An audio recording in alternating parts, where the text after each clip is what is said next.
We're at a spectacular event of muscle cars and Corvette cars.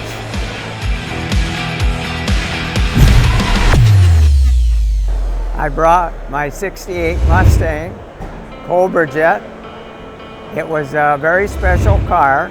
It was in the 135 series. There were only 50 of these cars built. They were created by Ford to showcase the new 428 engine. Cobra, Ford's new king of the road. Powered by a 428 Cobra Jet V8.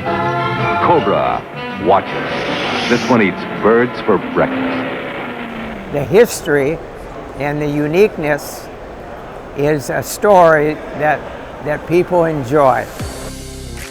There was a tug-of-war going on between the racing people and the engineering community because the racing people simply wanted to get 50 cars out the door early to qualify for this Winter Nationals drag race. But engineering was looking over their shoulder saying, we want them right.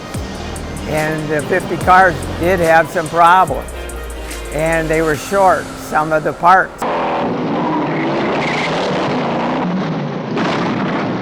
The primary problem was rear wheel hop. And anyone that saw the movie Bullitt saw an example of wheel hop.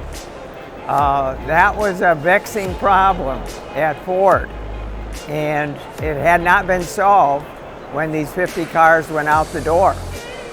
Another significant problem was the engine oil temperatures. We had released some high ratio axles. People that didn't know better were driving them at 80 miles an hour. And the engine oil wouldn't take that. They were failing engines. So engineering wanted to get an oil cooler because coming up with tooling and everything for a new cooler would have been too much. So they were scrambling. Apparently, there was not a big market for oil coolers that would have the capacity and the airflow of this. But in their search, they found out some company had been purchasing them for a concrete mixer where they had to cool oil. It was effective. It did allow the higher ratio axles to be compatible with the performance car. So the oil cooler actually came off of a concrete mixer.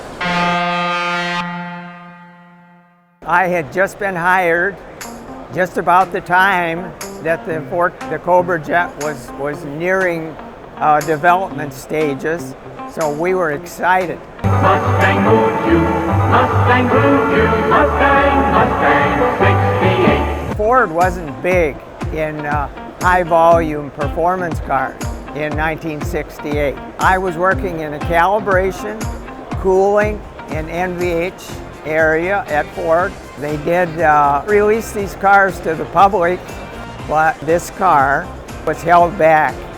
So there was quite a bit of work done on this car.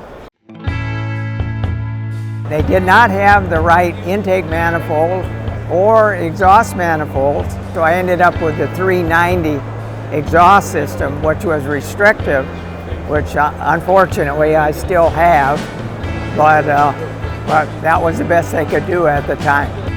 Some executive said to the race group, take as much weight out of the front end as you can. So they gave the hood to the metal shop and took as much weight out of it as they could, although when you look at it, it couldn't have been more than 3 pounds.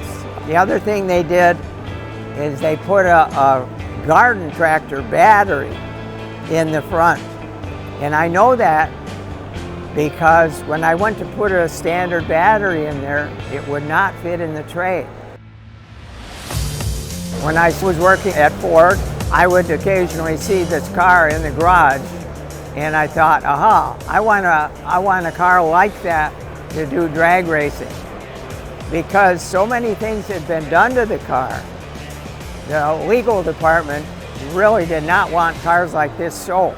But it fell through the cracks, must have been a big crack, and came up for sale. And so for $2,300, I was the new owner. Early on, I raced in pure stock, and it ran 13.49 seconds, which in looking back was pretty good considering I had the 390 exhaust system on it. At that time, Mustangs weren't that thought of as being a performance car. And so Milan Dragway in Michigan, I won the class and I won the Eliminator. I'll never forget, the last run was against a 440 Roadrunner, and I won by very little. After the race, they said to me, "Roger, we're getting complaints on this white Mustang." And I said, "Well," and they said, "It's too fast. Mustangs don't go that fast. If you come back, we're going to tear your engine down and find out why." But just after that, I got drafted. So everything kind of came to a halt.